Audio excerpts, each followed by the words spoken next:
શ્રી કૃષ્ણ મિત્રો, મારું ગુજરાતી કિચનમાં આપનું સ્વાગત છે। ફ્રેન્ડ્સ, મારા ઘરે સાબુદાણાની ચમચા વેફર વર્ષોથી કઈ રીતે બને છે એ તમને બતાવું છું। અને મારા ઘરે આ વધારે ક્વોન્ટિટીમાં બને છે, પરંતુ બિગનર્સ પણ બનાવી શકે એટલા માટે હું ઓછી ક્વોન્ટિટીમાં તમને બતાવું છું કે જેથી કરીને દરેક વ્યક્તિ સારી રીતે આ વેફર બનાવી શકે અને એન્જોય કરી શકે। તો એના માટે મેં અહીંયા જે આ મોટા સાબુદાણા આવે છે જે ખીચડી માટે વપરાય છે એ જ લીધેલા છે, સાથે દૂધી લીધેલી છે અને ટમેટું લીધેલું છે। તો ચાલો સૌ પ્રથમ તો આ સાબુદાણાને આપણે પલાળી દઈશું અને 3 થી 4 કલાક માટે અડધો કપ લીધેલા છે, તો અડધો કપ પાણીમાં જ આપણે પલાળીશું એ વાતનું ખાસ ધ્યાન રાખીશું। તો સાબુદાણા પલાળી અને તૈયાર કરી લઈએ। જુઓ તો આ દૂધી હતી એને આપણે એકદમ આ ઝીણી ખમણીથી ખમણી લેવાની છે અને આશરે 1/4 કપ ઉપર થોડી એવી થઈ છે, તો એને આ પેનમાં જ આપણે લઈ લઈશું। સાથે જ આ ટમેટું હતું 100 ગ્રામ જેટલું ટમેટું લેવાનું છે, એ પણ આપણે ક્રશ કરી લીધેલું છે અને આશરે અડધો કપ જેટલું થયું છે। તો એને પણ આપણે આવી રીતે ગરણીમાં લઈ અને સહેજ ગાળી લઈશું કે જેથી કરીને બીનો કોઈ પણ પોર્શન હશે એ આસાનીથી નીકળી જશે। તો આને આપણે ગાળી લઈશું। જો આપણે ગાળી લીધેલું છે। હવે 1 કપ આપણે એ ટમેટાનો પલ્પ થયો છે, હજુ આપણે 1 કપ ઉમેરી દઈશું એટલે 2 કપ થઈ ગયું। સારી રીતે મિક્સ કરી લઈશું। સાથે જ હજુ બીજા 4 કપ એડ કરીશું, એટલે જે વાટકીથી આપણે સાબુદાણા લીધેલા હોય એ 6 વાટકી કરી અને લિક્વિડ લેવાનું છે। એ વાતનું આપણે ખાસ ધ્યાન રાખીશું કે જેથી કરીને માપમાં કોઈ પણ જાતનો ફેરફાર ન થાય। જુઓ, આને આપણે સારી રીતે હલાવી લઈએ। હવે આ મિક્સ થઈ ગયું છે, તો આને આપણે ગરમ કરવા માટે મૂકી દઈશું। અને સાથે જ તમને બતાવી દઉં, અહીંયા આપણે થોડા ઘણા મસાલા લીધેલા છે। તમે વ્રત ઉપવાસમાં ન ખાતા હોય એ અવોઇડ પણ કરી શકો છો। તો અહીંયા મેં 1/4 ટીસ્પૂન જેટલા આખા મરી લીધેલા છે, 1/4 ટીસ્પૂન જેટલા આખા ધાણા લીધેલા છે અને અહીંયા તમે આખું જીરું પણ લઈ શકો છો, પરંતુ અમારા ઘરમાં આ બંનેનો ટેસ્ટ વધારે બધાને ગમે છે એટલે આ હું લઉં છું, તમે જીરું લઈ શકો છો। સાથે જ અહીંયા મેં 1/4 ટીસ્પૂન જેટલું આ તલ લીધેલા છે, 1/4 ટીસ્પૂન ચીલી ફ્લેક્સ લીધેલા છે, ન ખાતા હોય તો અવોઇડ પણ કરી શકો છો, અને 1/4 ટીસ્પૂન જેટલું ફરાળી નમક લીધેલું છે। તો આને બંનેને આપણે થોડા એવા કૂટી લઈશું કે જેથી કરીને વેફર પાડવામાં ખૂબ આસાની રહે। બસ માત્ર થોડા એવા જ આખા પાખા જ કૂટવાના છે, એ વાતનું ખાસ ધ્યાન રાખીશું।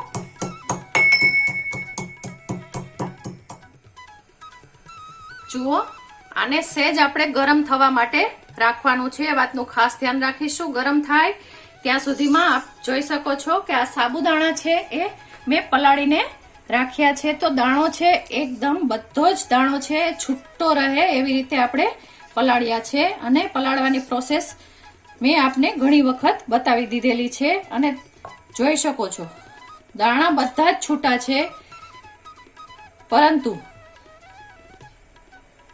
એકદમ આસાનીથી સ્મેશ થઈ જાય એવો દાણો આપણે કરવાનો છે। આસાનીથી તમે ટચ કરો ત્યાં સ્મેશ થઈ જવો જોઈએ, તો આવી રીતે આપણે પલાળવાના છે। અને પાણી થોડું ઘણું રહે તો પણ આમાં કોઈ વાંધો નથી, પરંતુ આવી રીતે કરવાથી આ જે સાબુદાણા છે એ છૂટા છૂટા રહે છે અને જ્યારે આપણે ચમચા વેફર પાડીએ ત્યારે પણ ખૂબ સરસ રીતે મોતીના દાણાની જેમ ખીલી અને આવે છે, એટલા માટે આપણે આ થોડું ધ્યાન રાખવાનું છે। તો આ પણ તૈયાર છે, આ આપણે કૂટી લીધેલું છે અને આ થોડા મસાલા છે એ હવે આપણે આ ગરમ થાય છે એમાં એડ કરી દેવાના છે। અને આપ જોઈ શકો છો કે સારી રીતે ગરમ થાય છે। તો આ તલ છે અને નિમક છે એને હું એડ કરી દઉં છું, ચીલી ફ્લેક્સ છે એને આપણે છેલ્લે એડ કરીશું।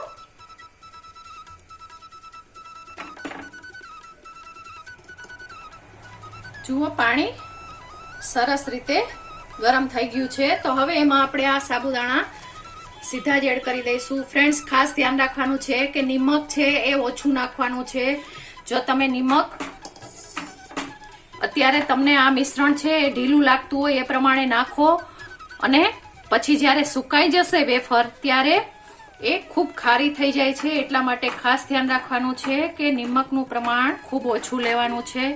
અને સાથે જ અહીંયા દૂધીની જગ્યાએ તમે બટેટું પણ લઈ શકો છો, પરંતુ મારા ઘરમાં વર્ષોથી આ જ રીતે બને છે એટલા માટે હું આ જ રીતે બનાવું છું. અને આપ જોઈ શકો છો સરસ રીતે સાબુદાણા એક કે એક દાણો સરસ છૂટો છે. આપણે પલાળવામાં ધ્યાન રાખીએ તો દરેક દાણો છૂટો થાય છે અને ખૂબ સરસ રિઝલ્ટ પણ આપે છે. અને ખાસ ધ્યાન રાખવાનું કે આમાં કદાચ 6 વાટકીની જગ્યાએ 7 વાટકી પાણી પડી જાય તો ચિંતા કરવાની નથી. થોડું વધારે 1 મિનિટ રાખશો એટલે પાણી બળી જશે, પરંતુ એથી પાણી વધારવું ન જોઈએ એ વાતનું ખાસ ધ્યાન રાખીશું. અને વાતો દરમિયાન જ તમે જોઈ શકો છો કે રિઝલ્ટ ખૂબ સારું આવવા માંડ્યું છે. બસ આને 2 થી 3 મિનિટ માટે આપણે પહેલા તો ઉકાળી લઈશું.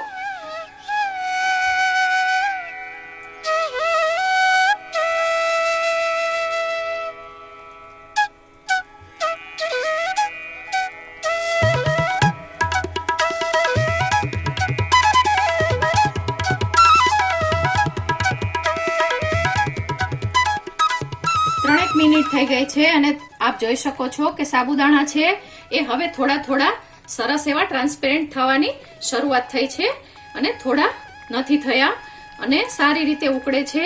લો ટુ મીડિયમ ગેસ ઉપર જ આપણે આને કરીશું એ વાતનું ખાસ ધ્યાન રાખીશું. અને જ્યાં સુધી આ સાબુદાણા ટ્રાન્સપેરન્ટ ના થાય અથવા તો 8 થી 10 મિનિટ સુધી ટોટલ પકવવાનું છે. અને સાથે આ જે દૂધી નાખેલી છે એ પણ છીણ પાકી જાય ત્યાં સુધી આને થવા દેવાનું છે. તો આને આપણે ધીમા તાપે થવા દઈશું અને વચ્ચે વચ્ચે હલાવતા જઈશું.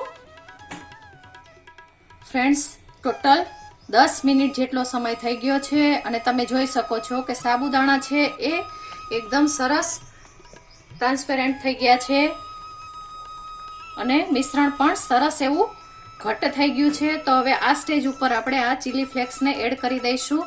તમને ગમે તો તમે આમાં ધાણા ભાજી પણ એડ કરી શકો છો, આદુ મરચાંની પેસ્ટ પણ એડ કરી શકો છો. એટલે ચોઈસ તમારી હશે કે તમને શું ગમે છે. તો હવે આપણે ગેસ બંધ કરી અને આને થોડું એવું 5 મિનિટ ઠંડુ થવા દઈશું. પછી જ આપણે આના ચમચા વેફર કરીશું કે જેથી કરીને પ્લાસ્ટિક ઉપર પાડવાનું છે તો તકલીફ ના પડે. તો આને 5 મિનિટ માટે રેસ્ટ આપીશું. 5 મિનિટ જેટલો સમય થઈ ગયો છે. હજુ ગરમ છે, પરંતુ આપ એનું ટેક્સચર જોઈ શકો છો કે દરેકે દરેક સાબુદાણા છે એ એકદમ સરસ રીતે ટ્રાન્સપેરન્ટ થઈ ગયા છે અને મિશ્રણ પણ થોડું એવું થીક થઈ ગયું છે. તો હવે આ સ્ટેજ ઉપર આપણે આને વેફરને પાડી લઈશું ચમચીથી અથવા તો ચમચાથી. તમને જે પ્રમાણેની સાઈઝ ગમે એ પ્રમાણે આપણે પાડવાનું છે. અને ખાસ ધ્યાન રાખવાનું છે આવું સરસ લચકા પડતું થવું જોઈએ અને મિશ્રણ થોડું ગરમ હોવું જોઈએ. જો તમારું વધારે ક્વોન્ટિટીમાં બનાવતા હોય મિશ્રણ જ્યારે ઠંડુ થઈ જાય તો એમાં તમે 1 થી 2 ચમચી ગરમ પાણી એડ કરી શકો છો, પરંતુ ખાસ ધ્યાન રાખવાનું છે કે પાણી વધારે એડ નથી કરવાનું. 1 થી 2 ચમચી જેટલું જ એડ કરવાનું છે અને આને આપણે તૈયાર કરવાનું છે. કલર તમે જોઈ શકો છો, ખૂબ સરસ કલર આવ્યો છે. તો ચાલો હવે આને આપણે મિશ્રણને પ્લાસ્ટિકમાં પાડી લઈશું. ફ્રેન્ડ્સ, ખાસ ધ્યાન રાખવાનું છે કે પ્લાસ્ટિકમાં જ પાડવાનું છે. જુઓ ફ્રેન્ડ્સ, આ એક જાડી એવી પ્લાસ્ટિક શીટ ઉપર આપણે આછું એવું તેલ લગાવી દીધેલું છે. હવે તમને જે સાઈઝ ગમે એ રીતે જસ્ટ આમ પાથરવાનું છે. નાની મોટી સાઈઝ તમે તમારે ગમતી કરી શકો છો. બસ બાકી શેપ એની જાતે જ લઈ લેશે. મેં અહીંયા નાનો એવો ચમચો લીધેલો છે જે 1 ટેબલ સ્પૂનના માપનો છે. તો બસ એને આવી રીતે મૂકતી જાઉં છું.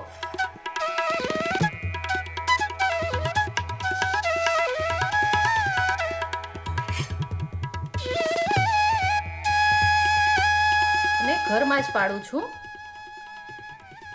પંખા નીચે પણ આસાનીથી સુકાઈ જાય છે અને 1 થી 2 કલાક બીજે દિવસે તાપમાં સૂકવી દઈશું એટલે ખૂબ સરસ રીતે તૈયાર થઈ જશે. તો બસ આવી જ રીતે આપણે આ બધી જ ચમચા વેફરને પાડી લેવાની છે.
બધી જ વેફર આપણે સારી રીતે ચમચાથી મૂકી દીધેલી છે. હવે આને 5 થી 6 કલાક માટે આપણે ફેન નીચે જ રાખીશું અને પછી એક વખત પલટાવી લઈશું. એટલે સવાર થતા ખૂબ જ સરસ રીતે તૈયાર થઈ જશે અને પછી 2 કલાકનો તાપ આને આપી દઈશું. એટલે કે 2 કલાક માટે આને તાપમાં સૂકવી દઈશું. એટલે આપણી આ ચમચા વેફર ખૂબ સારી રીતે તૈયાર થઈ જશે અને તમને તળીને પણ આનું રિઝલ્ટ બતાવીશ. તો જોઈ શકો છો કે અડધા કપમાં આપણે ઘણી બધી ચમચા વેફરને તૈયાર કરી લીધેલી છે. જુઓ ફ્રેન્ડ્સ, એક દિવસ એમ જ ફેન નીચે રાખી અને બીજે દિવસે 2 કલાક તાપમાં સૂકવી અને આપણી આ ચમચા વેફર તૈયાર થઈ ગઈ છે. આપ જોઈ શકો છો ખૂબ સરસ રીતે તલ ધાણા આપણે જે બધું નાખેલું છે એ દેખાય છે. તો હવે આપણે અહીંયા તેલ ગરમ કરવા માટે મૂકેલું છે. તો એક વખત આને ચેક પણ કરી લઈશું કે કેવું રિઝલ્ટ આવે છે.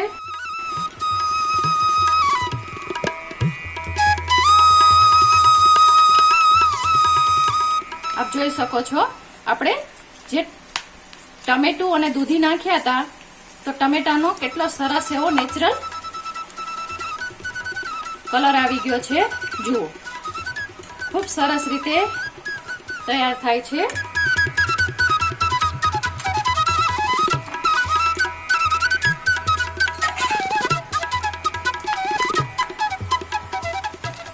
વ્રત ઉપવાસ હોય ત્યારે ફટાફટ તમે તળી અને ખાઈ શકો છો. એટલી સરસ તૈયાર થાય છે અને આ વેફરમાં તમારે બીજી કોઈ વસ્તુની જરૂર નહીં પડે. ચા કોફી પીતા હોય તો ચા કોફી સાથે લો, નહીતર દહીં સાથે પણ ખૂબ સરસ લાગે છે. જુઓ, ખૂબ જ સરસ રીતે તૈયાર થઈ ગઈ છે.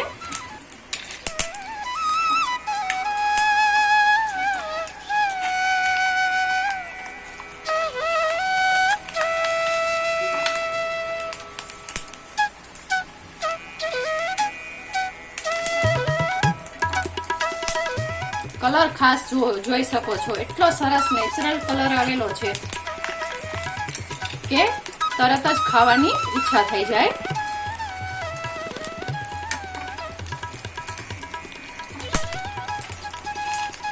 તો ચાલો હવે આને આપણે સર્વ કરી દઈશું.